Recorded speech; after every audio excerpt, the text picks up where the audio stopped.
Mabenta din sa amin ang aming fries ball with hotdog. Dahil bukod sa masarap, ang take-out sauce nito ay ketchup at ang aming homemade cheese sauce.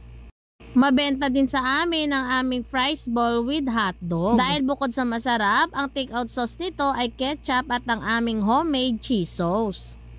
Pwede nyo nga gayahin itong aming Aloha Burger na buy one take one. Yes po guys, naglalagay lang kami dyan ng ketchup, mayo, pepino, lettuce, patty, sliced cheese, at sliced pineapple. Tapos, lalagyan lang namin yan ng cheese sauce sa ibabaw. O diba, ganun lang kadali. Pwede nyo nga gayahin yan guys, at ang bentahan namin dito ay 150 pesos, buy one take one na. Blueberry large size naman ang gagawin natin. Let's go! Sa 22 ounce na baso, naglalagay lang tayo ng 30 ml ng Surewin Blueberry Syrup. At pagkatapos, maglalagay lang tayo dito ng Sprite at Nata de Coco from Surewin din. Big shoutout po pala sa lahat na nag-o-order ng Surewin products sa amin. Lalong-lalo na po sa mga nag-o-order online.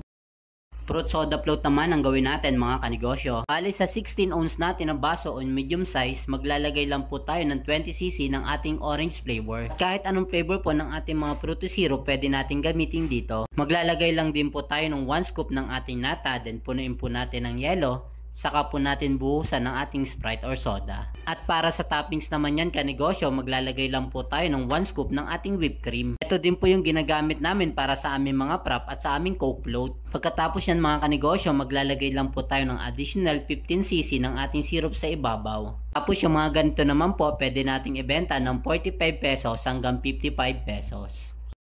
Nag-isip ka ba ng sauce para sa inyong mga pagkain? Try mo na din itong gawin guys. Naglagay lang ako ng 10 scoop sa baso nitong golden egg all-purpose dressing. Pagkatapos, naglagay lang din ako ng cheese powder ng gourmet, yung kulay blue. Hinalo ko lang maigi yan guys para mag-well combine naman yung dalawang product na ito. At ganito naman ang itsura niyan guys pag natapos na nating haluin. Hindi pwede nyo nga ito ilagay sa inyong burger, sa inyong hotdog, o kaya fries. Pagdating sa lasa guys, ay panalo, super sarap. Hindi rin yan sobrang asim, kaya perfect yan sa inyong mga pagkain. Try mo na din. Hi guys, ito po pala ang aming burger with coleslaw na buy one take one for only 75 pesos. Para naman po sa mga followers natin na nagtatanong kung paano daw po magtimpla ng small size na ating fruity soda, ito lang po yung kadali mga kanegosyo.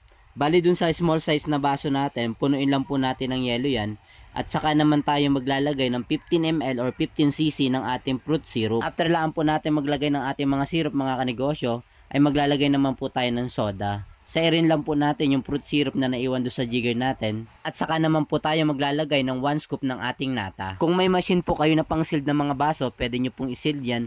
Kung wala naman po, pwede po tayong gumamit ng mga flat lid.